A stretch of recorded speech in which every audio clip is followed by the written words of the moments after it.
2013 সালে সর্বপ্রথম আমার শায়েখ আল্লামা মুফতি মুশতাকুন নবী সাহেব হুজুর আমারে প্রথম বলছিলেন, মাওলানা আপনি এতেকাফ করছেননি?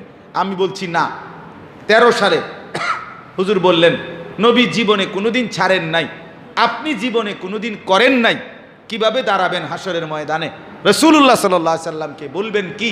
নবী যখন বলবে উম্মত আমি কখনোই ছাড়ি নাই, তুমি কখনোই করো নাই, তাই এটা কেমনে হইল? তো কি বলবেন?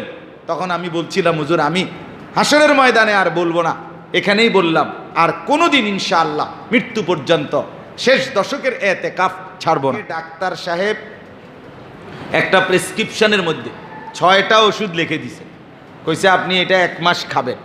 আপনি বুদ্ধি করে 4টা ওষুধ কিনছেন, আর 2টা ওষুধ আপনি গ্রহণই করলেন না। দেখা যাবে যে এই 2টা বাদ দিছেন, গ্যাস্ট্রিকের ওষুধটা হেডের মধ্যে,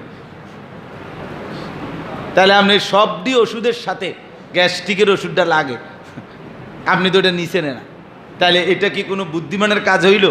তাইলে আপনাকে বলছে রমজানের এই আমলগুলো করলে আপনার তাকওয়া অর্জন হবে, তাকওয়া অর্জন হইলে জান্নাত অর্জন হবে। আর আপনি ওষুধ নিলেন 4টা, রাইখা দিলেন এতেকাফ আর শবে কদরের তালাশ বাদ দিলেন, তাইলে কি এটা উচিত হইল? এই জন্য পূর্ণতার তাকওয়া আসবে, আপনি ইফতারও করবেন, সাহারিও খাবেন, রোজাও পালন করবেন, তারাবিও পড়বেন, ইনশাআল্লাহ এগুলো যেহেতু করতে পারছেন এতেকাফ করতেও পারবেন। ঠিক আছে না? ইনশাআল্লাহ এটাকেও এটার সাথে মিলায়। 17 রমজান মাগফিরাতের এই মধ্য দশকে আজকের এই মোবারক ইসলাহি মজলিসে আল্লাহ তাআলাই আমাদেরকে আসবার বসবার আল্লাহর জন্যই জমা হওয়ার তৌফিক দান করেছেন, এজন্য সকলেই বলি আলহামদুলিল্লাহ। প্রিয় ভাই মাওলানা ইউসুফ বিন ইকবাল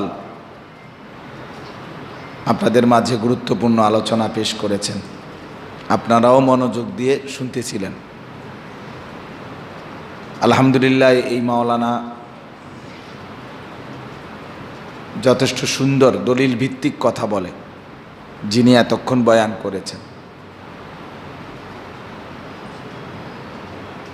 আমার শায়েখ আরিফ বিল্লাহ হাকিমুন নফস আল্লামা মুফতি মুশতাকুন নবী কাসিমি দামাত বারাকাতুম হজরতের অনেক পছন্দের, হজরত ব্যক্তিগতভাবে তাকে খুব পছন্দ করে। বাস্তবতা হলো এটাই, আসলে কোনো আল্লাহওয়ালার নজরে দ্বীনের কথা যারা বলে, আল্লাহর কথা যারা বলে, তাদের কথার মধ্যে প্রাণ তৈরি হয়, রূহ আসে। স্বাভাবিকভাবে শব্দ উচ্চারণ, চমৎকার উপস্থাপনা, দারুণভাবে বলার যোগ্যতা অনেকেরই আছে, কিন্তু মানুষের পরিবর্তন, মানুষের জিন্দিগির সংশোধন এটা ভিন্ন বিষয়। এক তো হলো খুব তুফান করে ফেললাম, উড়ে এলাইলাম সব বলে, একদম এক হুঙ্কারে এখান থেকে নিয়ে আমেরিকা, দেশ, জাতি, সরকার সব কাইপা উঠল। উপস্থিত শ্রোতারা 5-7টা স্লোগান দিল, খালাস, এরপরে সবাই সবার মতো ঘরে ফিরে গেলাম। আরেকটা হলো বাস্তবিক অর্থে জীবন বদলানো, চেহারা, সুরত, চলন বলন, লেনদেন, আচরণ, জীবন পাল্টে ফেলা, এটা কঠিন। আর এটা আল্লাহওয়ালাদের সুহবত, নজর, সান্নিধ্যের বরকতেই অর্জিত হয়। আমি আমার এই ছোট্ট জীবনে অনেক দেখছি, আলহামদুলিল্লাহ। আমার শায়েখ আল্লামা মুফতি মুশতাকুন নবী কাসিমি সাহেব হজরত অসংখ্য দাড়িবিহীন মানুষের মুখে হাত বুলাই দিছে। পরবর্তীবারে আসছে উনি, দেখছি যে পুরা দাড়িওয়ালা, আমি নিজের চোখে অনেক দেখছি।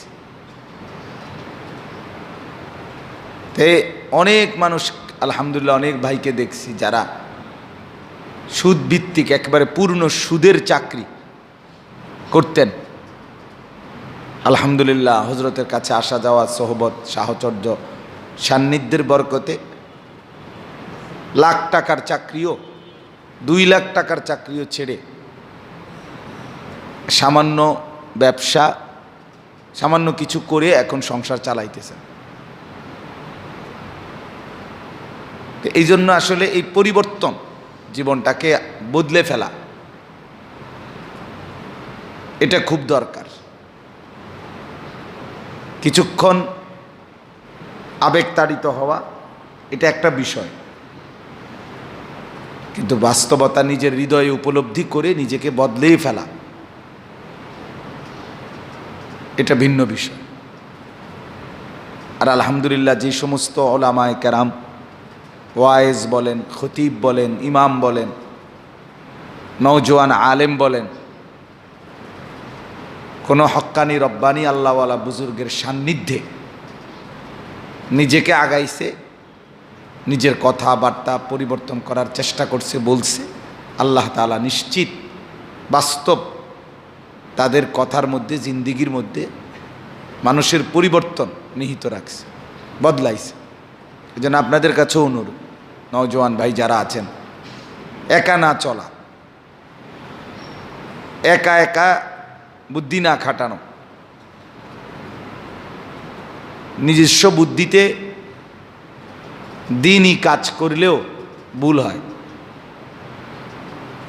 রাসূলুল্লাহ সাল্লাল্লাহু আলাইহি ওয়াসাল্লাম হাদিসে স্পষ্ট বলছেন, মান ক্বালা ফিল কুরআনে বিরাইহি ফাআসাবা ফাকাদ আখতা। কোরআনুল কারীমের ব্যাপারে যে ব্যক্তি তার নিজের খেয়াল খুশি মতো কোনো মতামত, ব্যাখ্যা পেশ করে, সেটা যদি সঠিকও হয়, নবীজি বলছে সে ভুল করলো, এটা ভুল বল। অর্থাৎ মুস্তাকিল, একাকী, নিজস্ব বুদ্ধি বিবেচনা, আমার মনে হয় এটা না, আপনার মনে হইল এবার আসলাফ ও আকাবির কি বলছে সেটা বলেন।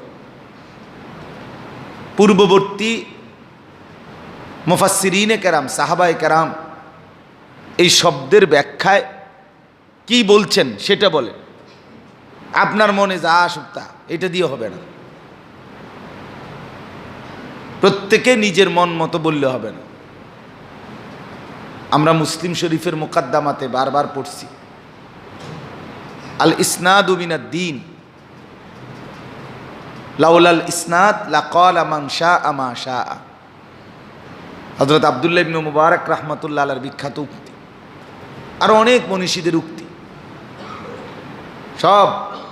সবার সম্মিলিত কথা এটা। সনদ, সূত্র পরম্পরা, আমি কার থেকে শুনলাম, তিনি কার থেকে শুনলেন, তিনি কার থেকে শুনলেন, এইভাবে এই কথাটাকে সাহাবীদের সাথে মিলানো এবং রাসূলুল্লাহ সাল্লাল্লাহু আলাইহি ওয়াসাল্লামের সাথে মিলায়া দেওয়া ধারাবাহিকভাবে, এটারে সনদ বলে।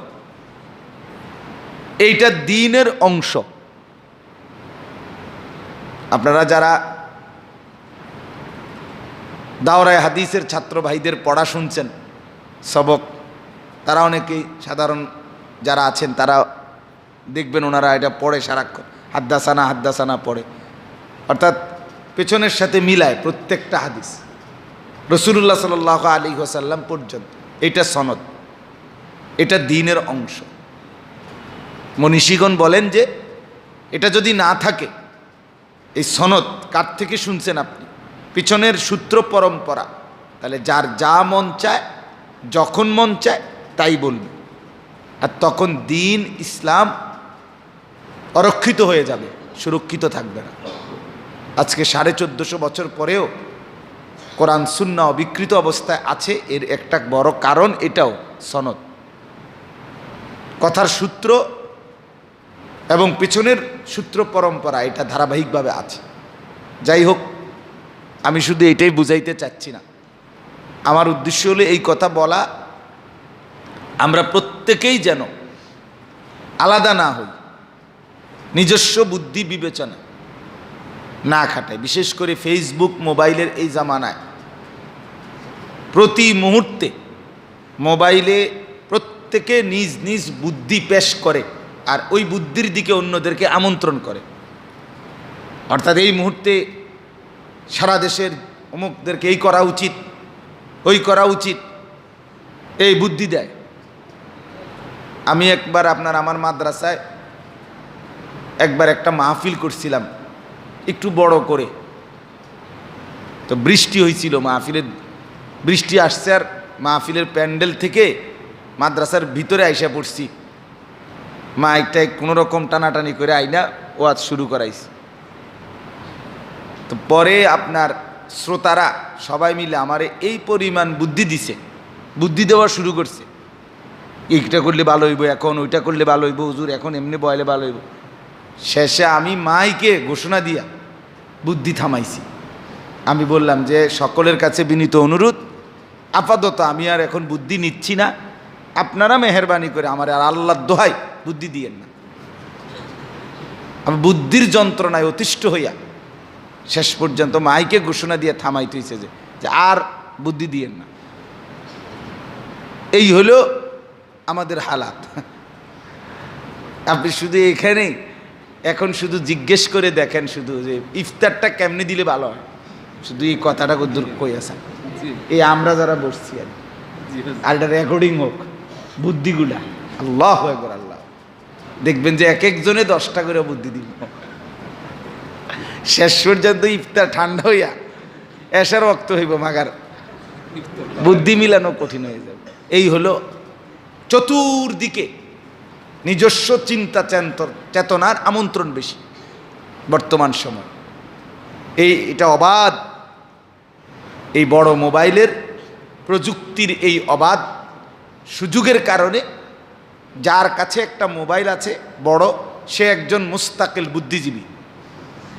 তার মাথার যেটাই আসে সে এটাই মোবাইলে ছেড়ে দেয় এবং সবাইকে সেটা গ্রহণ করার আমন্ত্রণ জানায়।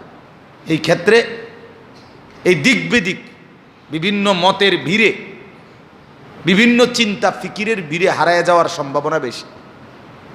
এজন্য উঠতি বয়সের মানুষগুলো যদি এখানে কোনো মুরব্বী না মানে, কোনো নির্দিষ্ট আল্লাহওয়ালার সোহবত সান্নিধ্য তার কথাকে শিরোধার্য না মানে, নিশ্চিত সে হারায় যাবে। আমি এই কয়দিন আগেও দেখছি একজন নওজোয়ান, আমি মৌলানারে বারবার বলছি, কারণ আপনি যেভাবে চাইতে আছেন যে 1 বছরের ভিতরে বাংলাদেশের যত বক্তা পরিচিত সব আপনার মাদ্রাসায় প্রতি মাসে নিয়ে আসবেন, এটা তুফান করে ফেলবেন। উনি আমার কথাটা পাত্তা দেয় নাই। এখন আইসা বলতেছে মাদ্রাসা ঋণ হইয়া মাদ্রাসা এখন বন্ধ হওয়ার উপক্রম, এখন আর চোখে মুখে অন্ধকার দেয়। আমি বললাম কেন করলেন? তখন আমি কি বলি নাই আপনারে?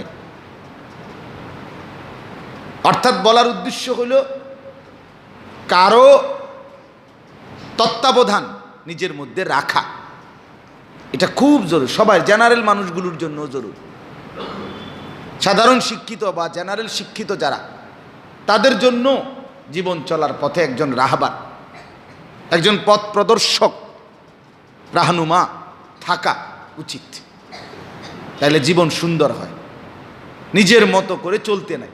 হাকিমুল উম্মত মুজাদ্দিদুল মিল্লাত হযরত মাওলানা শাহ আশরাফ আলী থানভী रहमतुल्लाह अलैह তিনি বলেছেন, जो मुस्तकिल बिज़ात वो मुस्तकिल बज़ात। যে মুস্তাকিল বিজাত অর্থাৎ যে নিজেকে মনে করে আমি স্বয়ং সম্পূর্ণ, আমি বুঝি, কোনটা কি না বুঝার আছে নাকি, যেটা লাগবে এটা মোবাইল থেকে দেখে নেব, হুজুরদের কাছে জিজ্ঞেস করব কেন, কাউকে মানতে হবে কেন? তো তিনি বলেন ও মুস্তাকিল বদজাত, সে একটা স্বতন্ত্র বদজাত। নিজেকে যে স্বতন্ত্র মনে করে, আলাদা কিছু মনে করে না, আলাদাভাবে পরিচিত হওয়ার কোনো চেষ্টা করার দরকার নাই, উচিত না। আমাকে সবাই আলাদাভাবে চিনুক, আনিসুর রহমান আশরাফি, আমার আসলাফ ও আকাবিরের চিন্তা চেতনা নাহাজ তরিকা তার ভিন্ন কিছু দিয়ে এটার কোনো দরকার নেই। বরং আমার মহান পূর্বপুরুষদের কাতারে সারিতে আমিও পিছনে একজন, এই পথে যদি আমরা থাকতে পারি, চলতে পারি, তো এই মঞ্জিল জান্নাতেই পৌঁছবে। ফাউলাইকা মাআল্লাযীনা আনআমা আল্লাহু আলাইহিম মিনান নাবিয়্যিন ওয়াস-সালিহিন ওয়াশ-শুহাদা মিনান নাবিয়্যিন ওয়াস-সিদ্দিকিন ওয়াশ-শুহাদা ওয়াস-সালিহিন। আল্লাহ তাআলা বলেন, আল্লাহ এবং তার রসুলের আনুগত্য যারা করবে, ওয়া মান ইউতিইল্লাহ ওয়ার রাসূল, আল্লাহ এবং তার রসুলের যারা আনুগত্য করবে তারা তাদের সাথী হবে যাদেরকে আল্লাহ তাআলা যুগে যুগে নিয়ামত দিয়েছেন। তারা কারা? মিনান নাবিয়্যিন, সমস্ত নবীগণ, অস-সিদ্দিকিন, যারা সিদ্দিকের দরজায়, আউলিয়াদের, নবীর পরে আউলিয়াদের সর্বোচ্চ স্তরের নাম হলো সিদ্দিক। নবীর পরে কোনো মানুষ সর্বোচ্চ যেতটুকু স্তরে উঠতে পারে সেটার নাম হলো সিদ্দিক। এই সিদ্দিকিন 3 নম্বরে শুহাদা, সমস্ত শহীদগণ, অস-সালিহিন 4 নম্বরে সমস্ত নেককার আল্লাহর প্রিয় বান্দাগণ। এই তাদের সাথেই আল্লাহ এবং তার রসুলের আনুগত্য যে করবে অন্তর্ভুক্ত হবে। তাহলে আলাদা পরিচিত হওয়ার দরকার নেই। আল্লাহ বলছেন ওয়া হাসুনা উলাইকা রাফিকা, এরাই বন্ধু হিসাবে, সঙ্গী হিসাবে কত না চমৎকার। অর্থাৎ হাসরের ময়দানে যদি তুমি নবী, সিদ্দিক, শহীদ এবং আউলিয়া বুজুর্গদের সোহবত সান্নিধ্যে তাদেরই সারিতে যদি উঠতে পারো একসাথে, তাহলে সেটা কত না উত্তম হবে। এজন্য আলাদা পরিচিত হওয়ার চেষ্টা করা, আলাদা পথে চলা, উল্টো পথে চলা, এটা উচিত না। বুঝতেছেন কিনা আমার এই কথাটা? কোরআনুল কারীমের মধ্যে আছে, আল্লাহ তাআলা আরও বলছেন, ওমান ইউশাকিকির রাসূলা মিন বাদি মা তাবায়্যানা লাহুল হুদা ওয়া ইয়াত্তাবি' গায়রা সাবিলিল মুমিনিন নুওয়াল্লিহি মা তাওয়াল্লা ওয়া নুসলিহি জাহান্নাম। আল্লাহ তাআলা বলেন, হেদায়েতের সমস্ত রাস্তা আমি আল্লাহ আমার রসুলের মাধ্যমে স্পষ্ট করে বলে দেওয়ার পরও যারা আমার রসুলের এই আলোকিত রাস্তার বিরোধিতা করবে, রসুলের বিরোধিতা করবে এবং ওয়াত্তাবি' গায়রা সাবিলিল মুমিনিন, ইমানদার মোমেন আল্লাহর নেক বান্দারা যেই পথে চলে সেই পথের উল্টো যে চলবে, গায়র ভিন্ন পথে যে চলবে, আল্লাহ বলেন আমার রসুলের উল্টো চলল, আমার নেককার ইমানদার মোমেন বান্দাদের উল্টো পথে যে চলল, নুওয়াল্লিহি মা তাওয়াল্লা, আমি তাকে এক উল্টো পথেই চালাইতে থাকব, ওয়া নুসলিহি জাহান্নাম, এবং এভাবে চালাতে চালাতে একদিন তাকে জাহান্নামেই নিক্ষেপ করব। ওয়াসাআত মাসীরা, এবং সেদিন সে বুঝবে জাহান্নাম কত নিকৃষ্ট ঠিকানা। এজন্য উল্টো উলামায়ে কেরাম, আউলিয়ায়ে আযম, মুমিনিন বান্দা, আল্লাহ তাআলার প্রিয় বান্দাদের পথের উল্টো চলতে নাই। রাসূলুল্লাহ সাল্লাল্লাহু আলাইহি ওয়াসাল্লামের তরিকার, সুন্নাতের, নবীজির রাহবারি, নবীজির যে পথ নবী দেখাই গেছেন তার উল্টো পথে সুখ খুঁজতে নাই। আজকে বিবাহ অনুষ্ঠানে আমরা ইসলাম বহির্ভূত পন্থায় সুখ খুঁজি, তো সুখ মিলে না। আজকে আমাদের ঘরের আচার অনুষ্ঠান, সাজগোজ, চলাফেরার মধ্যে রাসূলুল্লাহ সাল্লাল্লাহু আলাইহি সাল্লামের তরিকার খেলাফের মধ্যে আমরা শান্তি, সমৃদ্ধি, সম্মান, মর্যাদা খুঁজি। আমরা দস্তরখানে ইজ্জত পাই না, ডাইনিং টেবিলে ইজ্জত খুঁজি। আমরা ব্রাশ, টুথপেস্টে ইজ্জত খুঁজি, মেসওয়াকের মধ্যে ইজ্জত খুঁজি না। আমরা দাড়িবিহীন চেহারার মধ্যে সম্মান খুঁজি, অথচ দাড়িওয়ালা চেহারাতে সম্মান খুঁজি না। আমরা সম্মান খুঁজি না, অর্থাৎ আমরা রসুলের বিরুদ্ধাচরণ এবং মুমিনিনদের বিরুদ্ধাচরণ এটার মধ্যে তৃপ্তি বোধ করি, মনে করি এতে সম্মান, কিন্তু আসলে এতে শুধুই কেবল বেইজ্জতি ছাড়া, লাঞ্ছনা ছাড়া, জিল্লতি ছাড়া আর কিছুই জোটে না। ওয়া মান ইউদ্লিলিল্লাহু ফামা লাহু মিন হাদ। কোরআনুল কারীমে আল্লাহ তাআলা বলেন, আল্লাহ যাকে পথভ্রষ্ট করে দিলেন, ফামা লাহু মিন হাদ, তার আর কোনো কোথাও পথ প্রদর্শক নাই, তার আর পথ প্রদর্শক। আল্লাহর পথ থেকে যে গোমরা হয়ে গেল, আল্লাহর থেকে যে ছুটে গেল, আল্লাহর বন্ধন থেকে যে নিজেকে খুলে ফেলল, তার আর কোনো পথ প্রদর্শক নেই। ফামান লাম ইয়াজআলিল্লাহু লাহু নূরান ফামা লাহু মিন নূর। আল্লাহ তাআলা কোরআনে বলেন, আল্লাহর নূর, আল্লাহর আলো যে পেল না, তার আর কোথাও কোনো আলো নেই, কোথাও আলো। এজন্য আমি তো সবসময় বলি, কোরআনুল কারীম, আল্লাহর কোরআন থেকে যে জ্ঞান অর্জন করে নাই, কোরআন থেকে যে জীবনের পাথেও নেয় নাই, তার সামনে কোনো আলো নাই। বাংলা বইয়ে পড়া আছে, বাংলা বইয়ে আলো নাই, গন্তব্যের সন্ধান নাই। অঙ্ক বইয়ে, ইংরেজি বইয়ে, পদার্থ জীববিজ্ঞান, রসায়ন বিজ্ঞান, কোনো বইতেই পথের কোনো সন্ধান নাই। নির্দিষ্ট বিষয়ের, দুনিয়াবি উপার্জনের নির্দিষ্ট বিষয়ের পড়া আছে, ভালো কথা, এটা সমস্যা না। কিন্তু পথ, আমার জীবনের গন্তব্য কোথায়, আমি থামবো কোথায়, আমি যাচ্ছি কোথায়, আমি আসছিলাম কোত্থেকে, আমি গিয়ে থামবো কোথায়, আমি যাব কোথায়, এই যে গন্তব্য, এই যে পথ, এই যে চলার রাস্তা, এটা অন্য কোথাও নাই, এটা শুধুই কোরআনে আছে। যালিকা হুদাল্লাহ, আল্লাহ বলছেন এটাই আল্লাহর হেদায়েত। ইয়াহদি বিহি মান ইয়াশা, এর দ্বারাই আল্লাহ তাআলা যাকে ইচ্ছে করেন হেদায়েত দিয়ে থাকেন। বিহি, এটার দ্বারা। আপনি এটা বাদ দিয়ে অন্য কিছু যত সুন্দর করেই করেন, আপনি হাই কমোড পেশাবের জন্য যেটা খাড়াইয়া মুতে, যেটা এটা যত অত্যাধুনিক হোক, এটা অসভ্যতা, এটা অসভ্যতা। বাম হাতে আপনি যত স্টাইল করেই খান না কেন, এটা অসভ্যতা, এটা মূর্খতা, এটা পথ না।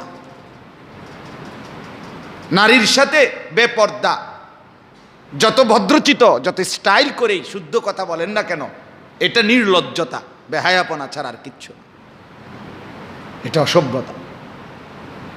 তাহলে ইয়াহদি বিহি মান ইয়াশা, আল্লাহ তাআলা এই কোরআন দ্বারাই একমাত্র আলো দেন, হেদায়েত দেন, পথ দেখান, এটাই সত্য। এর সাথে বিকল্প যে দুইটা সেম। আমরা অনেক সময় ওষুধ কিনতে গেলে ডাক্তারের প্রেসক্রিপশানে যেই ওষুধের নাম লিখছে, ফার্মেসিওয়ালারা অনেক সময় অন্যটা দিয়ে বলে যে এটা সেম, একই ওষুধ, শুধু কোম্পানি ভিন্ন। বলে কিনা এরকম যে এটা দিছে আপনার বেক্সিমকো, আপনি এটা কি রেনাটা, আর একটা অন্য কোম্পানি, কোনো অসুবিধা নাই, সেম ওষুধ না। এমন কোরআনুল কারীমের কোনো কথা, রাসূলুল্লাহর সুন্নাহর কোনো কথার সামনে সেম, আপনার শুধু কোম্পানি ভিন্ন, শুধু এটা আমেরিকার থেকে আইছে এর দূর, এরকম এই সেম মাল এমন নাই। এটা এটাই কোম্পানি, আপনি এই ওষুধ এটাই দিতে, যেটা লিখছি এটাই সেম ওষুধ, অন্য কোম্পানি দিলে হইবে না, অর্থাৎ আর কোথাও নাই। কোরআনুল কারীমের সমকক্ষ, রাসূলুল্লাহ সাল্লাল্লাহু আলাইহি ওয়াসাল্লামের সুন্নাহর সমকক্ষ অন্য কোনো আদর্শ, ভদ্রতা নাই। আপনি ভদ্র বললেই হবে না, এটাকে ভদ্রতা বললেই হবে না। ভদ্রতা, সৌন্দর্য শুধুই কেবল আল্লাহর কোরআন, রাসূলুল্লাহর সুন্নাহ। আমি একবার একজনের সাথে এরকম তর্ক করছিলাম, এটা উনি কানাডা থেকে আসছিলেন, অনেক বছর পড়ালেখা করে, উচ্চশিক্ষিত মানুষ। উনি বলছে কানাডা যাওয়ার আগে আমি জানতামই না, কানাডা যাওয়ার পরে আমি বুঝছি আমাদের মুসলমানদের জন্য সেখানে শেখার অনেক জিনিস আছে। তাই বললাম কি কি বলেন, বলেন আপনি কি শিখার আছে আমার কাছে, কোন অসভ্যতাটা আমার কাছে, যেটা কানাডার থেকে সভ্যতাটা শিখতে হবে, সেটা কি বলেন। কি কেমনে ফেসাব করমু এটা শিখতে হবে কানাডা থেকে, না কেমনে ভাত খামু, না কেমনে কথা বলমু, না কেমনে ঘর সাজাবো, কেমনে বউ বাচ্চা চালাবো, কি শিখতাম আমি? একটা স্যাম্পল কন যে এইটার জন্য আপনাদের কাছে কি নাই, কথা বোঝেন নাই? এই বিষয়ে আপনাদের কাছে দিক নির্দেশনা নাই। এটা কি যেটা ইউরোপ থেকে নেব আমি, বলেন সেটা কি? আমেরিকার থেকে নেব আমি, ঠিক আছে, কিন্তু কিটা কি নিতাম, কোনটা? কি খাবো কিভাবে, না ঘুমাবো কিভাবে, তো কোনটা আমার রসুল বলে নাই, এটা কি? বলেন আছে কিছু এমন? রাসূলুল্লাহ সাল্লাল্লাহু আলাইহি ওয়াসাল্লাম পরিষ্কার বলছেন, তারাকতুকুম মুহাজ্জাতান বাইদা, উম্মত আমি তোমাদেরকে একটা ধবধবে আলোকিত, যেই আকাশে কোনো মেঘের ছিটে ফুটা নাই, কালো অন্ধকারাচ্ছন্ন কিছু নাই, একদম সাদা ফকফকা ফর্সা ধবধবে একটি আলোকিত দিনের উপরে, শুভ্র দিনের উপরে আমি রসুল তোমাদেরকে রেখে যাচ্ছি। লাইলুহা কানাহারিহা সাওয়া, রাত দিনের মতো বরাবর করে দিয়ে গেছি। দিনের আলোতে যেমন শরীয়তের বিধান স্পষ্ট, রাতের অন্ধকারেও শরীয়তের বিধান স্পষ্ট। বাজার ব্যবসায় শরীয়তের বিধান যেমন স্পষ্ট, স্বামী স্ত্রীর একান্ত মিলনে শরীয়তের বিধান সেখানেও স্পষ্ট, সেখানেও স্পষ্ট। প্রকাশ্য ময়দানে শরীয়তের বিধান যেমন স্পষ্ট, তো পেশাব পায়খানা টয়লেট বাথরুমের নিবৃত কুঠুরি সেখানেও শরীয়তের বিধান স্পষ্ট। আমি কিসের জন্য অন্যের কাছে যাইতাম? কিট নাই যেখানে আমি তার কাছ থেকে নেব। আবু দাউদ শরীফে হাদিস আছে, আল্লাহ নবী সাল্লাল্লাহু আলাইহি ওয়াসাল্লাম ইরশাদ করেছেন, আনা লাকুম মিসলাল ওয়ালিদ ওয়া আল্লিমুকুম কুল্লা শাই, আমি তোমাদের পিতার মতো, আমি তোমাদেরকে সব কিছু, কুল্লা শাই, সব কিছু শেখাবো। রাসূল ওয়াদা দিয়েছেন যে উম্মত আমি তোমাদেরকে সব বলে যাব, সব শিখিয়ে যাব, একটি বিষয়ও ছেড়ে দেন না। কোরআনুল কারীমে আল্লাহ তাআলা নিজে বলছেন, মা ফাররাতনা ফিল কিতাবি মিন শাই, আমি এই কিতাবের মধ্যে কোনো কিছুর আলোচনা ছেড়ে দেইনি। ওয়া নাযালনা আলাইকাল কিতাবা তিবয়ানান লিকুল্লি শাই, আল্লাহ তাআলা বলছেন, বন্ধু আমি আপনার উপরে কোরআন নাজিল করলাম তিবয়ানান লিকুল্লি শাই, সমস্ত কিছুর বিস্তারিত বর্ণনা এতে আছে। কি দরকার আপনার, কি লাগবে সেটা বলেন, কি দরকার, কি প্রয়োজন, কোনটা জানা দরকার। এই জন্য আপনাদের কাছে আমার অনুরোধ, কোরআন নাজিলের এই পবিত্র মাস মাহে রমজান প্রত্যেকেই দিলের মধ্যে ধারণ করেন যে আল্লাহর কোরআন, এটার সাথে সম্পর্ক বাড়ান, এটার সাথে সম্পর্ক বাড়ান। কোরআন থেকে যেন আমার জীবনের সাজ হয়, কোরআন থেকে যেন রাসূলুল্লাহ সাল্লাল্লাহু আলাইহি ওয়াসাল্লামের সুন্নাহ থেকে যেন আমার জীবনের সাজ গোজ চলন বলন আচরণ উচ্চারণ অনুকরণ এটা যেন কোরআন থেকে হয়, সুন্নাহ থেকে হয়। মানুষ অনুকরণ প্রিয়, সৃষ্টিগতভাবে সত্তাগতভাবে মানুষের প্রবণতাই এটা, মানুষ অনুকরণ করে। যেই কোনো মানুষ, প্রত্যেকটা মানুষ অনুকরণ প্রিয়, অর্থাৎ মানুষ কাউকে না কাউকে অনুকরণ করেই করে, এটা তার স্বাভাবিক একটি প্রবৃত্তি, স্বভাবজাত ফিতরাত, তার ধর্ম, স্বভাবজাত ধর্ম, সৃষ্টিগতভাবেই সে অনুকরণ প্রিয়। তাহলে কাউকে না কাউকে অনুকরণ যেহেতু করতেই হয়, আমরা করেই থাকি, তো সেটা সর্বশ্রেষ্ঠকে অনুসরণ করতে আপত্তি কিসের?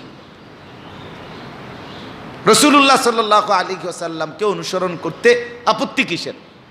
আল্লাহর কোরআনকে অনুসরণ করতে আপত্তি কিসের? কারণ এর চাইতে সুন্দর শ্রেষ্ঠতম দিক নির্দেশনা আর কোথায় আছে? আর কোথায় আছে? এজন্য এটাকে শুধুই কেবল যে উচিত, আমি সবসময় একটা কথা বলি আমার জন্য আপনাদের জন্য, ওই যে শুধু মাথা নাড়লেন, হ্যাঁ কথাগুলো ভালোই কইছে, উচিত, আসলে কথা ঠিক, হ্যাঁ আমরার জন্যই বলছে, কথাটি দরকারি কইছে হুজুরে, কিন্তু কি করবো পারি না, না পারি না, শেষ। মানে এই 2 ঘন্টা 4 ঘন্টার কথার মধ্যে এই এই এক কথা কইয়া বড়া ফানি ডাইলা দিছে, এটার মানে বিজাই লাইল আর কি, বরবাদ করে দিলেন আর কি। এতটা মেহনত আপনি এক কথায় উত্তর দিয়ে দিলেন, পারি না, না আমরা পক্ষে সম্ভব না, আমরা সাধারণ মানুষ, আমরা হুজুর সাধারণ মানুষ, ওরা আর অথবা বয়স্ক মানুষ, অথবা এখন আর আর এই বয়স আর আমগো নাই। তাহলে আপনার যেহেতু বয়স নাই, তো আপনি মরেন না কা? আপনি আল্লাহরে বলেন ডাইরেক্ট, আল্লাহ আমার তো আর বয়স না, আমার কীর্তন বয়ে রাখছেন, হ্যাঁ আমারে মরণ দেন না কেন? মালাকুল মউত কত দিকে আইয়ে যায়, আমার দিকে আইয়ে না কা এটা কর না কেন বলেন? আপনি মরতে তো চান না, মরতে তো চান না, তাহলে দুনিয়া সবই তো, আপনি সাধারণ মানুষ, তো আপনি দুনিয়া ভোগ করেন কেন? সাধারণ মানুষ গোশত খান কেন? সাধারণ মানুষ তো শুধু ডাইল আর শাকসবজি না খাবেন। দুনিয়ার ব্যাপারে শতভাগ সবটাই আমরা বুঝে নিতে চাই। আখেরাতের ব্যাপার আসলে নানা টাল বাহানা, নানা ছলছুতা, এটা ঠিক না। আপনারা আলহামদুলিল্লাহ যারা বসছেন, আল্লাহ তাআলাই আপনাদের বিবেকে এতটুকু দিছে যে আপনাদের আখেরাতের ফিকির বেশি। এটাই প্রমাণ করে আপনি রোজা রেখে কষ্ট করে এখানে বসেছেন, তার মানে আপনার ভিতরে আখেরাতের প্রবণতা, প্রেরণা বেশি। তো যে বেশি অন্যদের চাইতে আপনি আরেকটু আগান, আপনি আরেকটু আগান। আপনি কত মানুষ তো আছে আমার মতো এদ্দুর নামাজও পড়ে না, না এটা বলবেন না। কত মানুষ তো আছে মিয়া কি করে না, তারাবিও পড়ে না বা ওইটাও করে না, না এটা না। হাদিসের শিক্ষা হলো দ্বীনের ব্যাপারে তুমি তোমার উপরের দিকে দেখো, দুনিয়ার ব্যাপারে তুমি তোমার নিচের দিকে দেখো। উনদুরু ইলা মান হুয়া আসফালু মিনকুম, দুনিয়ার ব্যাপারে নিচের দিকে তাকাও, তাইলে তোমার উপরে আল্লাহ তাআলার কি পরিমাণ অবারিত নিয়ামত তুমি উপলব্ধি করতে পারবা। তুমি বিল্ডিংওয়ালা, তুমি টিনের ঘরওয়ালার দিকে তাকাও যে আল্লাহ তাকে কিভাবে রাখছেন আর আমাকে কিভাবে রাখছেন। তুমি টিনের ঘরওয়ালা, তুমি মাটির ঘরওয়ালার দিকে তাকাও, তাইলে তুমি উপলব্ধি করবা। আমনে ৬০ তালা যদি আপনি ১৮ তালাওয়ালার দিকে তাকান, তখন আপনি তো আফসুস ছাড়া আর কিছুই জুটবে না। তাইলে দুনিয়ার বেলায় নিচের দিকে তাকাও, তাইলে তোমার উপরে আল্লাহ তাআলার রহমত এবং নিয়ামতের কদর উপলব্ধি হবে। আর আখেরাতের বেলায়, ইবাদত আমলের বেলায় নিজের চাইতে বড় বেশি যারা, তাদের দিকে তাকাও। হায় উনি কি পরিমাণ নামাজ পড়তেছে। আমাদের সাথে এই বছর ওমরার সফরে আমার শায়েখ আরিফ বিল্লাহ হাকিমুন নফস আল্লামা মুফতি মুশতাকুন নবী কাসিমি হজরতের সাথেই আমরা ওমরার সফরে ছিলাম গত শনিবার। এই তো এই শনিবার আর কি আমরা আসছি ওমরার সফরতে। একজন সিলেটের হাজী সাহেব, আপনার বয়স্ক মানুষ, না হইলেও ৮০ বছরের কাছাকাছি বা ৭০-এর উপরে হবে ওনার বয়স নিশ্চিত। পুরা কাফেলার মধ্যে উনি বয়স্কদের একজন, বয়স্ক মানুষ সিলেটের।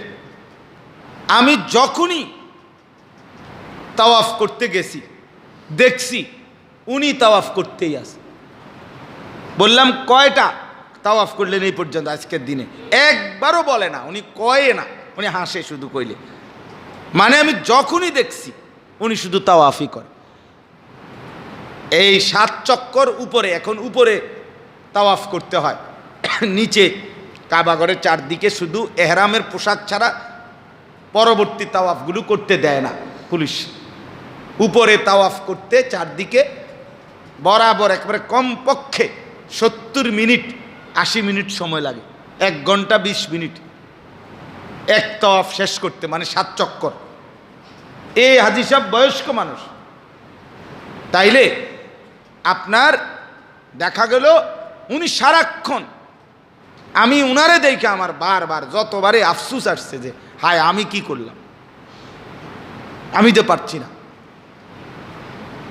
এই জন্য বললাম ইবাদতের বেলায়, আমলের বেলায় আপনি খবর নিয়ে দেখেন এই রমজান কত আল্লাহর বান্দা কত বিপুল পরিমাণ কোরআনুল করিমের খতম করছে। সিলেট ওই শাহজালাল আপনার মাজার, যেখানে মাজারের গেইটে আপনার দুই পাশে দোকানদাররা এই মোমবাতি টুমবাতি বেচে, এগুলো দোকানদার আছে। এইখানের এক দোকানদার আছে আমাদের পরিচিত, সে দোকানদারি করে। সে আপনার আমার শায়েখের মাদ্রাসায় এতেকাফ করছে 1 বছর। এই 10 দিনে এতেকাফের সময় সব শেষ করে তেলাওয়াত, এরপরে আমরা ওই রমজানের শুরু থেকে শেষ দিন সে 8 খতম কোরআনুল কারীম পড়ছে। মানে অবাক লাগছে যে দোকানদারি করলো কখন, তেলাওয়াত করলো কখন। নিজের কাছে আফসোস লাগছে যে হায়, সে একজন সাধারণ মানুষ, কিন্তু কি পরিমাণ আল্লাহর কোরআন রমজানে তেলাওয়াত করছে। এই জন্য আপনি খবর নিলে ডানে বামে শুনতে পাইবেন মাহে রমজান আল্লাহর প্রিয় বান্দারা কি পরিমাণ ইবাদতে ডুবে আছে। আমরা কিতাবে পড়ছি, লাতাইফুল মাআরিফ কিতাবে আছে, ইমাম ইবনু রজব হাম্বলি রহমতুল্লাহ আলাইহ রমজানের আলোচনা করতে গিয়ে তিনি বড় মায়া নিয়া দরদ নিয়া কিতাবের মধ্যে লিখছে, হে রমজান, তুমি আরেকটু আস্তে বয়ে যাও, তোমার ঘন্টা, তোমার মিনিট, তোমার সেকেন্ডগুলো আরেকটু দেখো না আস্তে আস্তে যাওয়া যায় কিনা। কত আল্লাহর বান্দা তাদের মালিকের কাছ থেকে এই রমজানে জিন্দিগির গুনাহ মাফ নিচ্ছে। কত আল্লাহর বান্দা রাত গভীরে কাঁদতেছে, একটু সুযোগ দাও না। মানে উনি এক পর্যায়ে বলতে বলতে আবেগে রমজানকে লক্ষ্য করে বলছে, হে রমজান, দাও না, আরেকটু সুযোগ দাও না, তুমি তো চলেই যাচ্ছ, তুমি তো থামছো না। কোনো ঘন্টা, কোনো মিনিট, কোনো সেকেন্ড আমাদের কারো জন্য থেমে থাকে? ওই ভাই আসুক, আমরা অনেক সময় বলি যে ভাই 1 মিনিট, 1টা মিনিট একটু দাঁড়ান, আমি আসতেছি, আমার মোবাইলটা ঘরে রাইখে আসছি। 1 মিনিট উনি ঠিকই দাঁড়াইছে আমার জন্য, কিন্তু ওই 1 মিনিট আমার জন্য দাঁড়ায় নাই। 1 মিনিট বলে না বন্ধু, আমি ঠিকই চলছি, তুমি আসো, আইসা দেখবো আমি পরের মিনিট, আগের মিনিট না। হ্যাঁ, কোনো মিনিট কি থামে আমার জন্য? না না না, 1 মিনিট থামে না। আরে উনি না থামে, মিনিট তো থামে না, সেকেন্ড তো থামে না, সেকেন্ড তো থাকবে না। এই হায়াত আর ফিরবে না, এই রমজান আর ফিরবে না, এই রাত আর ফিরবে না, এই দিন আর ফিরবে না। আরেকবার রমজান মিলবে কিনা তার কোনো নিশ্চয়তা নেই, কোনো নিশ্চয়তা নেই। এই জন্য মেরে মোহতারাম, ফিকির করি, ফিকির করি। রাতগুলো চলে গেল, দিনগুলোও চলে গেল, জিন্দিগির কি কদর হলো, আখিরাতের কি পুঁজি হলো। আল্লাহ রব্বুল আলামিন মাহে রমজানকে লক্ষ্য করে আল্লাহ তাআলা অতিরিক্ত ইবাদত দিয়ে রমজানকে সাজিয়েছেন। যেদিন বা এলাকায় মাহফিল হয়, মনে করেন এখানে আজকে একটা বড় মাহফিল, অনেক মানুষের সমাগম হবে, তো সেদিন ওই এই মাহফিলের আশপাশের যে দোকানদাররা, মনে করেন দোকানদাররা তাদের দোকানে অতিরিক্ত মাল তুলনামূলক একটু বেশি তোলে, যে আজকে মানুষের সমাগম হবে বেশি, বেচা কিনা একটু বেশি হবে, ঠিক না?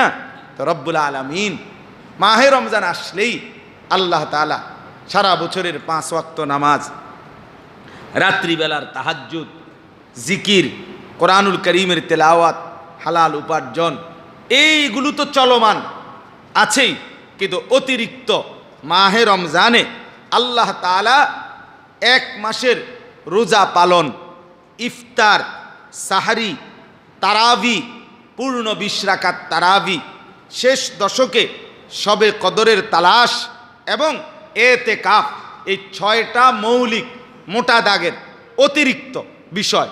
একটা হলো 1 মাস রোজা পালন, এটা ইবাদত। 2 নাম্বার ইফতার সাহারি, এনে 2 3 দুইটা, দুটোটাই ইবাদত। ইফতার শুধু খাওয়া না, এটা ইবাদত। সাহারি এটা শুধু খাওয়া না, এটা কি বলেন? ইবাদত। কয়টা হলো? 3টা। তারাবি প্রতিদিন 20 রাকাত তারাবি, এই 4 নাম্বার। 5 নাম্বার হলো শেষ দশকের এতেকাফ। 6 নাম্বার হলো শবে কদর তালাশ, শবে কদরের অন্বেষণ। এই 6টা অতিরিক্ত মাহে রমজানের মধ্যে আল্লাহ তাআলা নতুন আমল, নতুন ইবাদত অতিরিক্ত দিয়ে আগের ইবাদতের সাথে আল্লাহ তাআলা যেন মাল বেশি উঠাইছেন, ইবাদত বেশি উঠাইছেন। কেন? মালিকের ফয়সালা, এই মাসে আমি আমার কোটি কোটি বান্দাকে যে মাফ করতে হবে, আগের চাইতে বেশি জান্নাত দিতে হবে। আমি গত 11 মাসে আমি যে পরিমাণ বান্দা জাহান্নাম থেকে মুক্তি দিছি, এই মাসে তার চাইতে বেশি বেশি আমি বান্দা জাহান্নাম থেকে তো মুক্তি দেব। এই জন্য মাল উঠাইছি বেশি, বেচা কিনা বেশি হবে, যে জান্নাতের বেচা কিনা বেশি হবে, যে জাহান্নাম থেকে মুক্তির বেচা কিনা বেশি হবে, যে এই জন্য দেখার বিষয় হলো, লক্ষ্য করার বিষয় হইল আমরা অর্জন করলাম কতটুকু, অর্জন করলাম কতটুকু। এখন একটা হিসাব মিলান। আল্লাহ তাআলা কোরআনুল কারীমের মধ্যে, আপনারা মোটামুটি অনেকেই জানেন, সূরা বাকারার, আমার এই কথাটা মনোযোগ দিয়ে শুনেন, সূরা বাকারার 183 নম্বর আয়াত থেকে 187 এই 5টি আয়াতের মধ্যে আল্লাহ তাআলা রোজা, রমজান এবং এই সম্পর্কিত যাবতীয় বিষয়াদি আলোচনা করেছেন মৌলিকভাবে সূরা বাকারার এই 5টি আয়াতে। এখন এই 5টি আয়াতে যা কিছু বলছেন আল্লাহ, সবটার খোলাসা, সারাংশ আল্লাহ তাআলা বলছেন যে আমি কেন রোজা দিলাম তোমাদের উপরে। রোজা, রমজান, রোজার বিধান, এরপরে যাবতীয় রমজানের সবগুলো ইবাদত কেন দিলাম। তো আল্লাহ তাআলা 5টা আয়াতের প্রথম আয়াত 183 নম্বর আয়াত, 5টা আয়াতের শেষ নম্বর আয়াত 187 নম্বর আয়াত, এই শুরু এবং শেষ রমজানের পুরা আলোচনার শুরুতেও শেষেও আল্লাহ তাআলা একটা মাকসাদ উল্লেখ করছেন। সেটা হলো শুরুতে বলছেন লাআল্লাকুম তাত্তাকুন, শেষে বলছেন লাআল্লাহুম ইয়াত্তাকুন। অর্থাৎ আল্লাহ বলেন এই রমজান সম্পর্কিত বান্দা যে কয়টা অতিরিক্ত ইবাদত এবং যা কিছু আমি বলছি তোমারে রমজানকে কেন্দ্র করে, সবটার মূল মাকসাদ তোমাকে মুত্তাকি বানানো, তোমার জীবনে তাকওয়া দিয়ে দেওয়া। আর মুত্তাকি হলেই তুমি জান্নাতি। যে মুত্তাকি সে জান্নাতি, যে মুত্তাকি সে কি বলেন? জান্নাতি। আল্লাহ বলেন সেই তাকওয়া দেব। রমজানে যেই প্রেসক্রিপশনটা দিলাম, রমজানকে কেন্দ্র করে যেই ঔষধগুলো লিখলাম, এগুলো সবটা তুমি গ্রহণ করো, বিনিময়ে তাকওয়া হবে, বিনিময়ে জান্নাত হবে। তাহলে রমজানের সবগুলো ইবাদত হুকুম আপনি পালন করেন, এটার ফলাফল আসবে তাকওয়া, তাকওয়ার ফলাফল আসবে জান্নাত। তাহলে রমজানের ফলাফল কি আসবে? তাকওয়া। তাকওয়ার ফলাফল কি আসবে? জান্নাত। আবার কোন রমজানের ফলাফল কি আসবে? তাকওয়ার ফলাফল কি আসবে? উইদ্দাত লিল মুত্তাকিন। কোরআনুল কারীমে আল্লাহ তাআলা বলছেন জান্নাত বানানোই হয়েছে মুত্তাকিদের জন্য, মুত্তাকিদের জন্য। আর সেই তাকওয়া, সেই মুত্তাকি হওয়া অর্জন হবে রমজান। এখন আপনার কাছে আমি মোটা দাগের 6টা বললাম। 1 নাম্বার হলো রোজা পালন, পুরা মাস সুবহে সাদিক থেকে সূর্যাস্ত পর্যন্ত খাদ্য, পানীয়, স্ত্রী মিলন, এই 3টি কাজ থেকে বিশেষভাবে মৌলিকভাবে বিরত থাকা, এটা হলো রোজা পালন। রাসূলুল্লাহ সাল্লাল্লাহু আলাইহি ওয়াসাল্লাম ইরশাদ করেছেন মান সামা রমাদানা ঈমানান ওয়া ইহতিসাবান গুফিরা লাহু মা তাকদ্দামা মিন দামবি। নবী সাল্লাল্লাহু আলাইহি ওয়াসাল্লাম বলেন যে রমজান মাসে রোজা পালন করলো 2 হিসাবে, 1 আল্লাহ এটাকে ফরজ করেছেন এ কথা বিশ্বাস করে, এই ঈমানান অর্থ এটা, আর আল্লাহ তাআলা এর বিনিময়ে আমাকে অবশ্যই সওয়াব দিবেন এই আশা পোষণ করে। তাইলে যে ব্যক্তি রমজান মাসে রোজা রাখলো, আল্লাহ তাআলা ফরজ করেছেন এই বিশ্বাস করে, আল্লাহ তাআলা অবশ্যই নেকি দিবেন এই আশা পোষণ করে, গুফিরা লাহু মা তাকদ্দামা মিন দামবি, নবী বলেন তার পেছনের সমস্ত গুনাহ মাফ করে দেওয়া হলো। হবে না, হবে না, মাফ করা হবে, এইটা না অর্থ। বুঝেন নাই আমার কথাটা? তার পেছনের সব গুনাহ মাফ করা হবে, তরজমা এটা না। গুফিরা মানে মাফ করা হলো। বুঝছেন আমার কথাটা? অর্থাৎ হবে মানে তো হইল ভবিষ্যৎ কথা, আর গুফিরা মানে ভবিষ্যৎ না, অতীতকালীন শব্দ। রোজা রাখলো তো আল্লাহর নবী বলেন তার পেছনের সব গুনাহ মাফ করে দেওয়া হলো। গফিরা। এই হলো রোজা পালন।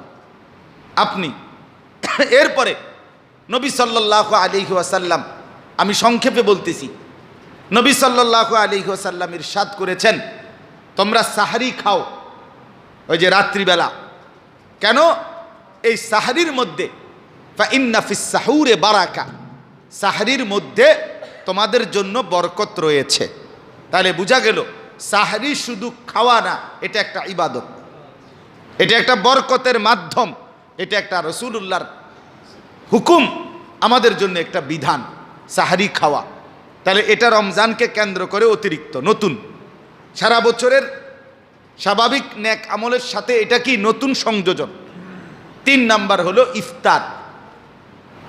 রাসূলুল্লাহ সাল্লাল্লাহু আলাইহি ওয়াসাল্লাম হাদিসে পাকে ইরশাদ করেছেন যে আল্লাহ তাআলার নিকট ওই বান্দা অধিক প্রিয়, আহাব্বু ইলাল্লাহ, অধিক প্রিয় ওই বান্দা, আজালুহুম ফিতরান, আল্লাহর যেই বান্দারা দ্রুত ইফতারের সময় হলেই যারা ইফতার করে ফেলে, আল্লাহর কাছে তারা অত্যধিক প্রিয় মহব্বতের বান্দা। অর্থাৎ বিষয়টা হলো, আমি আমার আল্লাহর হুকুম, যখন তিনি আমাকে খানা বন্ধ করতে বলছিলেন সুবহে সাদিকের পূর্বে, তখন আমি এক কথায় বন্ধ করে দিলাম। এখন আমাকে ইফতার করতে বলছে, এখনও আমি এক কথায় আবার ইফতার শুরু করলাম। এখানে ছেড়ে দেওয়ার সময়ও আমার কোনো মতামত নাই, আবার গ্রহণ করার সময়ও আমার কোনো মতামত নাই।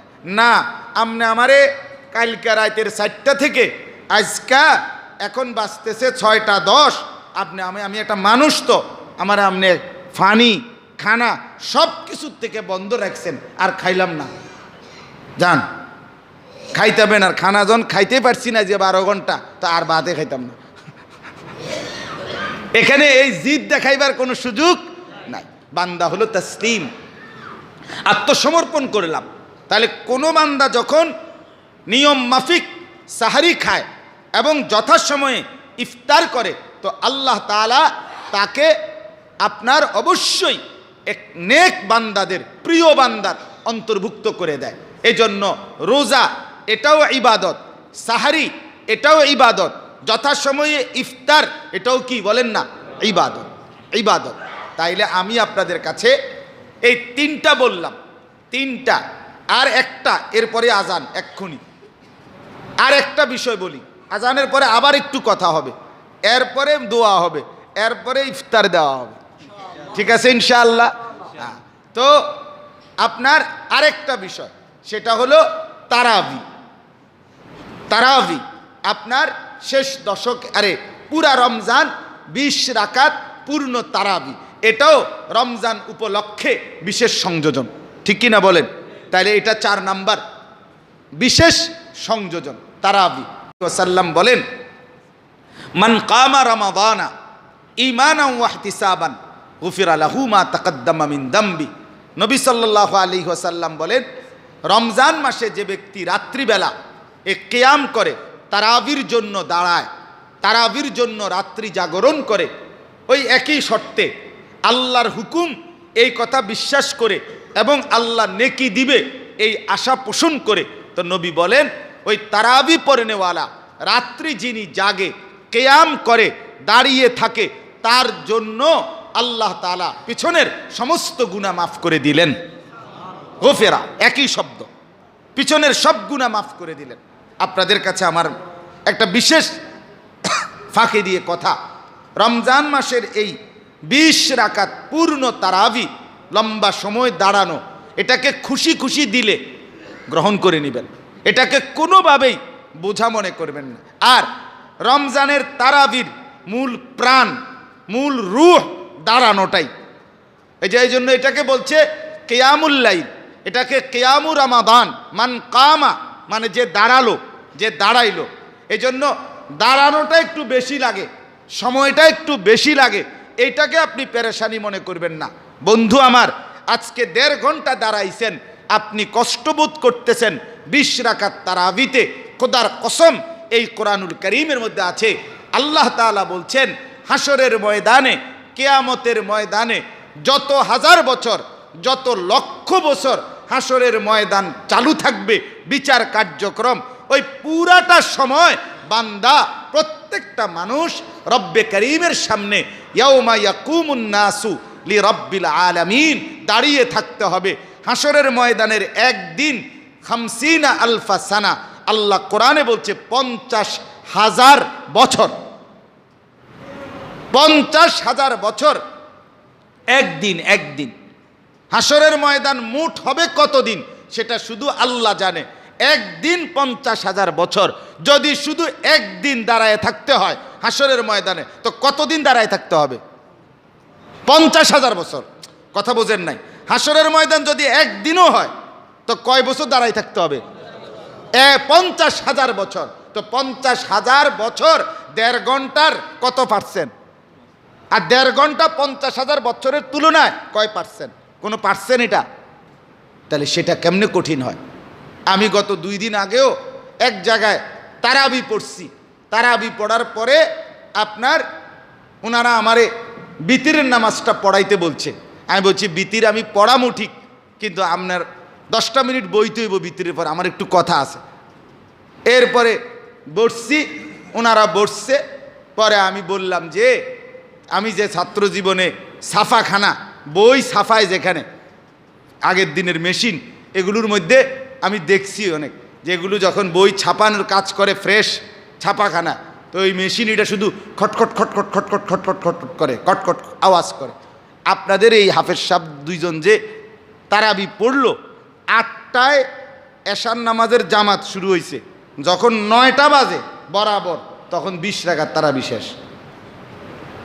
এই 1 ঘন্টায় 4 রাকাত ফরজ, 2 রাকাত সুন্নত, 20 রাকাত তারাবি পড়লো। কি মেশিনটা চালাইলো আপনি কনে? এটা তো একেবারে ঠিক রমজানের আগের দিন জাপান থেকে এই মেশিন আনছে, ডাইরেক্ট জাপান থেকে এটা এনে এগো মসজিদের সামনে আনিয়ে থুইছে মেশিনে। এটা কি মেশিনটা চালাইলো এবারে বলেন? মানে শুধু মনে হয়েছে যেন খটখট খটাখট, উঠে আর নামে, উঠে আর নামে, উঠে আর নামে, এটা তুফান চালাইলো আর কি। পরে অনেকক্ষণ ওনাদেরকে প্রায় আধা ঘন্টা বুঝায় বললাম যে এই আধা ঘন্টার সময় আমি আপনাদের কাছে চাই, আপনাদের এই আগের 1 ঘন্টার সাথে আর আধা ঘন্টার সময় আপনারা বাড়ায় দিবেন। আখেরাতের ওই 50,000 বছরের কঠিন দাঁড়ানোর সময়টাকে কল্পনা করে এখন একটু কোরবানি করবেন। আলহামদুলিল্লাহ পুরা মসজিদ রাজি হয়েছে যে আমরা ইনশাল্লাহ তাহলে আগামীকাল থেকে আরেকটু আস্তে আস্তে, মানে এতটাই দ্রুত কিচ্ছু বোঝা যায় না, কিছুই বোঝা যায় না। তাহলে এটা কিছুই যদি না বুঝে লাভ হলো কি? কোরআনুল কারিমে আল্লাহর হুকুম, ওয়ারাত্তিলিল কোরআনা তারতিলা, ধীর স্থিরতার সাথে কোরআন পড়ো। কোরআনে আরে হাদিসে আছে, নবীজি বলছেন কিয়ামতের দিন কোরআন পড়নেওয়ালাকে বলা হবে ইকরা ওয়ারতাকি ওয়ারাত্তিল কামা কুনতা তুরাত্তিলু ফিদ দুনিয়া। তুমি পড়তে থাকো, জান্নাতের উপরে উঠতে থাকো, আর পড়বা এভাবে দুনিয়াতে যেভাবে ধীরে ধীরে ধীরে সুস্থে পড়তা ওইভাবে। অর্থাৎ কোরআনুল কারীমের তেলাওয়াত তারাবির মধ্যেও এটা কাম্য ধীরস্থিরতা। কি বলেন না? আল্লাহ তাআলা আমাদের প্রত্যেককে তৌফিক দান করেন। আর বাকি 2টা আমি নামাজের পর বলতেছি, আল্লাহ আমাদেরকে কবুল করেন, আমিন। সকলে একটু বসি, আমাদের সামনে একটু বসুন সকলে। একটা মিনিট বসেন একটু। পুরো মাসে হলো এই 4টা, অর্থাৎ পুরো মাস রোজা পালন করা, পুরা মাসে সাহরি এবং ইফতার গ্রহণ করা, আর পুরো মাসে তারাবি পড়া। এটা আমার চলমান অন্যান্য আমলের সাথে অতিরিক্ত আমল। আর আছে 2টা, এই 2টা রমজানের শেষ দশক, শেষ 10 দিনকে কেন্দ্র করে। তাহলে বোঝা গেল এখানে একটা গুরুত্বপূর্ণ বিষয়, রমজান মাসের পুরা মাস, প্রতি মিনিট প্রতি সেকেন্ড সবটাই দামি। এর মধ্যেও শেষ দশক তার চাইতেও বেশি দামি, প্রথম 20 দিনের চাইতেও বেশি দামি শেষ দশক। শেষ দশক আলাদা, আরও বেশি গুরুত্বপূর্ণ, আরও বেশি গুরুত্বপূর্ণ। হযরত আয়েশা রাদিয়াল্লাহু তাআলা আনহা, আম্মাজান নবী সাল্লাল্লাহু আলাইহি ওয়াসাল্লামের স্ত্রী, তিনি ইরশাদ করেছেন, রমজান মাসের শেষ দশক যখন আসত, আল্লাহ নবী সাল্লাল্লাহু আলাইহি ওয়াসাল্লাম তখন 3টি কাজ করতেন। 1 নম্বর, শাদ্দাল মিজার। নবী সাল্লাল্লাহু আলাইহি ওয়াসাল্লাম নিজের কোমর শক্তভাবে বেঁধে নিতেন, কোমর বেঁধে নিতেন। এই একটা কাজ করতে শেষ দশক, এই শেষ দশক আগামী রোববার থেকে শুরু হবে। এখন কোমর বেঁধে নিতেন মানে কি? কোমর বেঁধে নিতেন এক কথা হলো, বিগত 20 দিন তো পরিশ্রম করছেনই, এবার আরও বেশি পরিশ্রম করবে। এই পরিশ্রমের জন্য পূর্ণ কোমর বাইন্ধা প্রস্তুতি নিতেন। আমাদের বাংলা ভাষাতেও এটা আমরা প্রবাদ বাক্যের মতো বলি যে সে কোমর বাইন্ধা কামে নামছে, আদা জল খাইয়া নামছে, এবং বলে না কোমর বেঁধে নামছে। স্বাভাবিকভাবে কোমরে যদি কেউ কোনো কিছু বাঁধে তার শরীরে শক্তি সঞ্চার হয়। যেন মানুষ যখন গ্রামগঞ্জে দেখবেন ঝগড়া লাগে, কাজ্জা লাগে, তখন এই কোমরে গামছা বাঁধিয়া টাইট করে আয়, এবার আয়, একদম হতে এলাম বেড়া, তুই আগ গাইলে আমি ফিরছাম। তার মানে কোমরে কোনো কিছু বাঁধ দিলে শক্তি হয়, শক্তি সঞ্চার। যারা মার্শাল আর্ট শেখে, আপনার কুংফু, কারাতে, মার্শাল আর্ট, এদের দেখবেন এদের মূল বিষয় হলো এই কোমরের বেল্ট। কোমরের বেল্ট এটাই তাদের মূল প্রশিক্ষণের একটা অংশ। তো এই জন্য কোমরে কোনো কিছু বাধা, এটা শক্তি সঞ্চয়ের একটা লক্ষণ। তো রাসূলুল্লাহ সাল্লাল্লাহু আলাইহি ওয়াসাল্লাম কোমর বাঁধতেন, এটা হলো এক অর্থ। মানে বাকি 10 দিন আরও বেশি ইবাদত করবে সেইটার প্রস্তুতি নিতেন। আর আরেকটা অর্থ কি সেটা আমি বলতেছি একটু পরে, 1 মিনিট পরে। 2 নম্বর, নবী সাল্লাল্লাহু আলাইহি ওয়াসাল্লাম দ্বিতীয় যেই আমলটি করতেন, ওয়া আহইয়া লাইলাহু। আম্মাজান আয়েশা রাদিয়াল্লাহু তাআলা আনহা বলেন, নবী সাল্লাল্লাহু আলাইহি ওয়াসাল্লাম রমজানের শেষ দশক রাত্রি জাগতেন, অর্থাৎ হয়তো সারা রাত জেগে থাকতেন, অথবা একেবারেই সামান্য একটু বিশ্রাম করে রাত্রের পূর্ণ অংশের বেশি অংশই জেগে থাকতেন। 3 নম্বর, ওয়া আইকাযা আহলাহু। নবী সাল্লাল্লাহু আলাইহি ওয়াসাল্লাম রমজান মাসের শেষ দশকে নিজের পরিবারের সদস্য, স্ত্রী, সন্তান, ছেলে মেয়েদেরকে, বিবি বাচ্চাদেরকে নামাজের জন্য, ইবাদতের জন্য, অতিরিক্ত বন্দিগির জন্য জাগিয়ে দিতেন, আইকাযা, উঠায় দিতেন। কিতাবের মধ্যে স্পষ্ট আছে, হযরত ফাতেমার ঘরের দরজার কড়া নাড়তেন, হযরত আয়েশা রাদিয়াল্লাহু তাআলা আনহাকে ডাক দিতেন। এভাবে সবাইকে ডাকাডাকি করে নবী সাল্লাল্লাহু আলাইহি ওয়াসাল্লাম ঘুম থেকে জাগিয়ে দিতেন যে রমজানের শেষ দশক ইবাদতের, আখিরাতের, পরকালের পুঁজি কামাই করার, জাহান্নাম থেকে মুক্তির শেষ সময়, মুক্তির শেষ সময়, মুক্তির পরওয়ানা, আল্লাহ তাআলার মাফ করার, নাজাতের লাস্ট সময়। এখন তোমরা জাগো, সবাই আল্লাহকে ডাকো, কান্নাকাটি করো, দোয়া করো, এরকম চেষ্টা করতেন। তাইলে কি বুঝলেন? রমজানের শেষ দশকে নবী সাল্লাল্লাহু আলাইহি ওয়াসাল্লাম কোমর বাঁধতেন, রাত্রি জাগতেন, স্ত্রী পরিবারের স্বজনদেরকেও নামাজের জন্য, ইবাদতের জন্য, রাত্রি জাগার জন্য কি করতেন? তুলে দিতেন। এই হলো একটা বিষয়। হযরত আয়েশা রাদিয়াল্লাহু তাআলা আনহা আরও বলেন, রাসূলুল্লাহ সাল্লাল্লাহু আলাইহি ওয়াসাল্লাম ইয়াজতাহিদু ফিল আশরিল আওয়াখির মা লা ইয়াজতাহিদু ফি গায়রি। বছরের, সারা বছরের মধ্যে শেষ দশকে নবী সাল্লাল্লাহু আলাইহি সাল্লাম যে পরিমাণ মেহনত করতেন, পরিশ্রম করতেন, সেটা আর কোনো সময়ই বছরের করতেন না। তার মানে বোঝা গেল শেষ দশক পুরা 11 মাস 20 দিনের মধ্যে শেষ দশক একেবারেই আলাদা, একেবারেই আলাদা। এখন এই শেষ দশকের গুরুত্বপূর্ণ আমল, যেটা আমার ওই 6টা আমলের শেষ 2টা গুরুত্বপূর্ণ আমল হলো 2টা। 1 নম্বর হলো এতেকাফ। এক নম্বর হলো কি? এতেকাফ।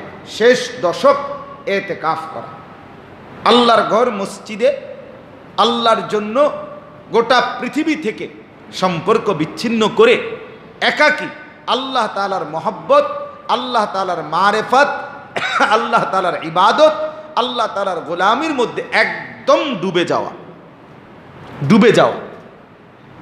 কিতাবের মধ্যে লিখছে ইমাম ইবনু রজব হাম্বলি রাহমাতুল্লাহি আলাইহি, এতেকাফ কি জিনিস? কাতউল আলাইক মাআল খালাইক, সমস্ত সৃষ্টির সাথে সমস্ত সম্পর্ক বিচ্ছিন্ন করা, আল্লাহ তাআলার সাথে লিল ইত্তিসালি মাআল খালিক, আল্লাহ তাআলার সাথে সম্পর্ক সৃষ্টি করার জন্য সমস্ত সৃষ্টির সাথে সম্পর্ক বিচ্ছিন্ন করে দেওয়া, এটার নাম এতেকাফ। আমি এবার সম্পর্ক গড়ব শুধুই মাওলার সাথে, এজন্য গোটা পৃথিবী ভুলে গেলাম, এটা এতেকাফ। আরেকটা গুরুত্বপূর্ণ বিষয় হলো রমজান মাসে প্রথম দিন থেকে শুরু করে 20 দিন আল্লাহ তাআলা বলছে, বান্দা তুমি একটা নির্দিষ্ট সময় সুবহে সাদিক সকাল থেকে সূর্যাস্ত পর্যন্ত খাদ্য পানীয় এবং স্ত্রী মিলন, হালাল স্ত্রী গমন, এটার থেকে এইটুকু সময় বিরত থাকো। বান্দা 20 দিন আল্লাহর হুকুমে বিরত রইছে, ফলে তার ভিতরে আল্লাহ তাআলার ইবাদত, আল্লাহ তাআলার মহব্বত বাড়ছে, আখিরাতের প্রেরণা আগের চাইতে সতেজ হইছে এই 20 দিনে। তো এইবার আল্লাহ বলে, বান্দা চলো, তুমি যেহেতু সকাল থেকে সন্ধ্যা পর্যন্ত আমার এই কথাটা মেনে একটা শক্তি সঞ্চয় করছো, এবার শেষ 10 দিন একেবারে হালাল স্ত্রী, সন্তান, সংসার, ফ্যামিলি, ঘর এইটাও ছেড়ে দিয়া, রাতেও অনুমতি নাই, দিনেও অনুমতি নাই, একদম সব ছেড়ে আমার ঘরে আসো, আমি তোমারে মাস শেষেই জান্নাতে দিয়ে আসি। এটা এতেকাফ। ওয়ালা তুবাশিরুহুন্না ওয়া আনতুম আকিফুনা ফিল মাসাজিদ।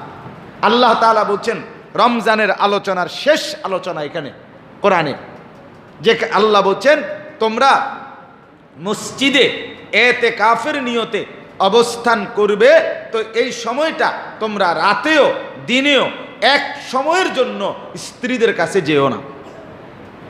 অর্থাৎ 20 দিন তো রাতে অনুমতি ছিল স্ত্রীর কাছে থাকা, স্ত্রীকে নিয়ে থাকা, এই 10 দিন আমি চাই একদম দুনিয়া ভুলে যাও, একদম স্ত্রী সন্তানও ছেড়ে আমার ঘরে আসো।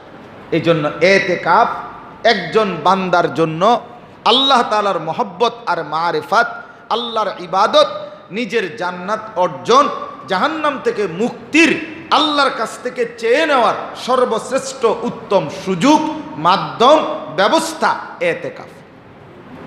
এতেকাফ কোনো ভদ্র মেজবান তার মেহমানকে অসম্মান করে না, অবমূল্যায়ন করে না, যে মেজবান ভালো মানুষ, ভদ্র। সেখানে যিনি সমস্ত কিছুর দাতা, সেই আরহামুর রাহিমিন আল্লাহ, তিনি তার ঘরে যে আসে সে তো মেহমান, সে এত বড় মহান আল্লাহ, তিনি তার এই মেহমানকে কদর না করে কেমনে ফিরায় দিবে, কেমনে ফিরায় দিবে? এই জন্য মনে রাখতে হবে এই রমজানের শেষ দশকে এতেকাফ এটা একটা অত্যন্ত গুরুত্বপূর্ণ মোবারক আমল। রাসূলুল্লাহ সাল্লাল্লাহু আলাইহি ওয়াসাল্লাম হাদিসের মধ্যে স্পষ্ট আছে, আম্মা জান আয়েশা রাদিয়াল্লাহু তাআলা আনহা বলেন, রাসূলুল্লাহ সাল্লাল্লাহু আলাইহি ওয়াসাল্লাম মৃত্যু পর্যন্ত, হাত্তা তাওয়াফাহুল্লাহ, মৃত্যু পর্যন্ত কোনোদিন নবী সাল্লাল্লাহু আলাইহি সাল্লাম এতেকাফ ছাড়েন নাই, কোনোদিন না। যেদিন থেকে রোজার হুকুম আসছে, এতেকাফের হুকুম, সেই থেকে নিয়ে মৃত্যু পর্যন্ত নবীজি সাল্লাল্লাহু আলাইহি ওয়াসাল্লাম এতেকাফ করেছেন। তাইলে কতটা গুরুত্বপূর্ণ! আল্লাহ কোরআনে বলছেন, ওয়া আনতুম আকিফুনা ফিল মাসাজিদ। রমজানের শেষ দশক আমার শায়েখ গতকালকে বলছে, আল্লামা মুফতি মুশতাকুন নবী কাসিমি হুজুর সুদন্যপুর মাদ্রাসার ইসলাহি মজলিসে গতকালকে বলছে এই কথাটা, যে আয়াতের অর্থটা এরকম, আল্লাহ যে বলছেন, বান্দা শেষ দশক তো তোমরা আমার ঘর মসজিদে এতেকাফের নিয়তে থাকবাই, তো এই সময়টা তুমি যদি প্রশ্ন করো গত 20 দিন যে আমি স্ত্রীর কাছে রাত্রে থাকতে পারছি, এই 10 দিনের অনুমতি আছে কিনা? আল্লাহ বলে ওয়ালা তুবাশিরুহুন্না, না এই 10 দিন রাতেও আর স্ত্রী সন্তানের কাছে যাইতে পারবা না, থাকবা তো জানি মসজিদে। অর্থাৎ আল্লাহ যেন চাচ্ছে আমার বান্দা শেষ 10 দিন আমার কাছেই থাকুক, মসজিদেই থাকুক। কোরআনুল কারীমের মধ্যে আছে আল্লাহ তাআলা ইব্রাহিম এবং ইসমাঈল আলাইহিমাসসালাম এই দুই নবীকে আল্লাহর ঘর কাবা পুনর্নির্মাণ করে মসজিদে হারাম নতুন করে সাজিয়ে আল্লাহ কোরআনে বলছেন যে আমি বলেছি ইব্রাহিম এবং ইসমাঈলকে আমার এই ঘরটা তোমরা পবিত্র করো লিত্তাইফিন ওয়াল আকিফিন ওয়ার রুক্কাইস সুজুদ। কাদের জন্য এই কাবা কেন আবাদ করা হয়েছে? 3 শ্রেণীর জন্য আল্লাহ বলছে। এক, তাইফিন, যারা আমার ঘরের চারদিকে তাওয়াফ করবে তাদের জন্য ঘর পবিত্র করো। ওয়াল আকিফিন, যারা আমার ঘরের মধ্যে এতেকাফ করবে তাদের জন্য। ওয়ার রুক্কাইস সুজুদ, এবং যারা রুকু সেজদা করবে মানে নামাজ আদায় করবে তাদের জন্য। তাইলে আল্লাহর ঘর তৈরির একটা মূল মাকসাদ, 3টা উদ্দেশ্যের একটা অন্যতম অংশ এতেকাফ। কি বলেন না? এতেকাফ। অতএব আমি সময় নাই, এই জন্য আপনাদের কাছে বলতে চাই, এখানে যারা আছেন প্রত্যেকের কাছে বিনীত অনুরোধ, এতেকাফ বুড়া অচল শেষ বয়সের কোনো মানুষের আমল নয়। এতেকাফ ইমানদারের আমল, এতেকাফ রোজাদারের আমল, এতেকাফ মুসলমানের আমল, এতেকাফ রাসূলুল্লাহ সাল্লাল্লাহু আলাইহি সাল্লামের আজীবনের আমল, এতেকাফ সমস্ত আউলিয়া বুজুর্গ সাহাবায়ে কেরামের আমল, সমস্ত নেক বান্দাদের আমল। এতেকাফ জান্নাত কামাই করার আমল, এতেকাফ জাহান্নাম থেকে বাঁচার শ্রেষ্ঠতম উসিলা মাধ্যম। সর্বশেষ আপনি এটাও ভাবেন সাথে সাথে আরেকটা আমল, সেটা কি? সেটা হলো শবে কদরের তালাশ। আল্লাহ নবী সাল্লাল্লাহু আলাইহি ওয়াসাল্লাম বলছেন তাহাররাউ লাইলাতাল কদর ফিল আশরিল আওয়াখির মিন রমাদান।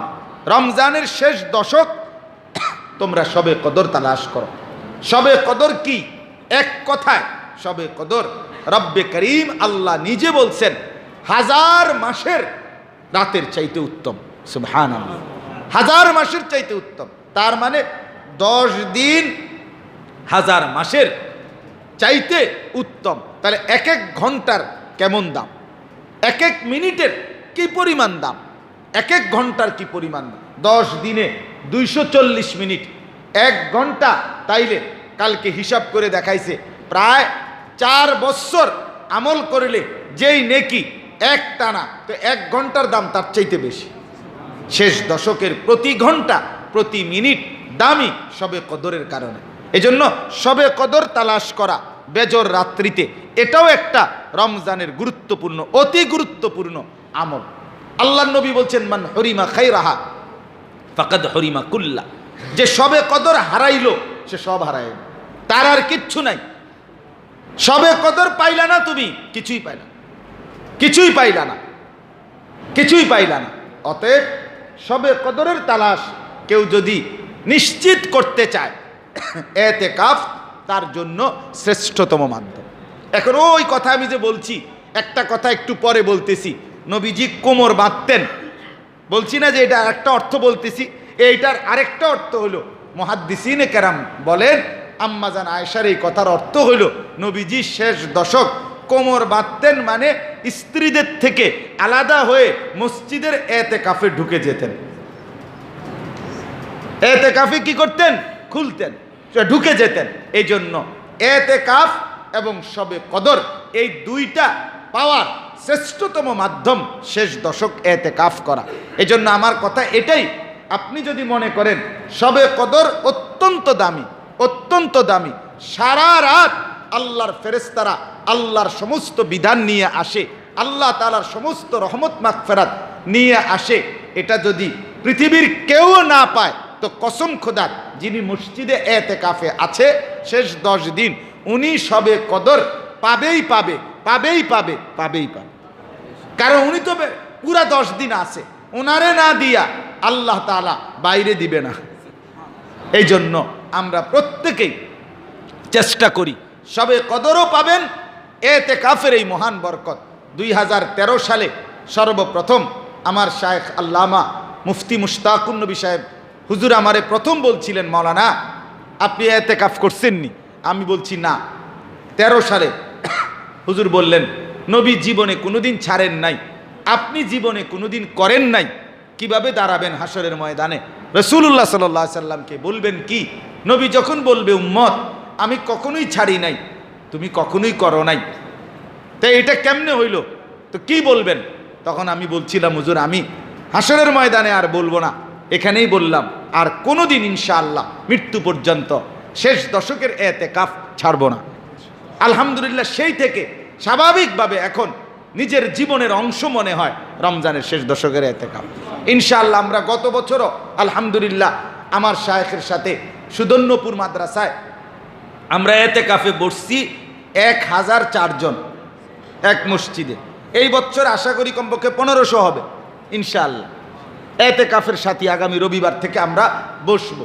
আপনাদের কাছেও সিট নাই এখন আর, এই আপনাদের কাছে অনুরোধ করছি আপনারা প্রত্যেকেই এই মসজিদও এতেকাফ হবে, হাটজারি মাদ্রাসা মসজিদে এতেকাফ হবে এবং নিজ নিজ মহল্লার মসজিদও এতেকাফ হবে। প্রত্যেকেই এতেকাফের এই মোবারক আমল রাসূলুল্লাহ জীবনে মৃত্যু পর্যন্ত ছাড়ে নাই। নবী 1 বছর 30 দিন এতেকাফ করছে, নবী শেষ বছর 20 দিন এতেকাফ করছে, ছাড়ার তো প্রশ্নই আসে না, বরং আরো বেশি করছেন। এই জন্য আমরা প্রত্যেকেই এতেকাফ করার চেষ্টা করব। বলেন ইনশাআল্লাহ, বলেন ইনশাআল্লাহ। বিষয়টাকে গুরুত্ব দিয়েন, বিষয়টাকে প্রত্যেকে জওয়ান ভাই যারা আছেন তারা আল্লাহর ঘর মসজিদে 10টা দিন বসে তসবিহ পড়ে জিকির করে নিজের দোয়া কান্নাকাটি করে দেখেন, হৃদয়ে প্রশান্তি পাবেন এবং জীবন চলার পথে আখিরাতের পথ পাবেন। আল্লাহ তাআলা আমাদের প্রত্যেককে তৌফিক দান করেন। আমার ভাই, আমার বাবারা সবাই জানেন প্রতিটা কওমি মাদ্রাসা আপনাদের ভালোবাসা, আপনাদের সহযোগিতা, আপনাদের আন্তরিকতাতেই চলে।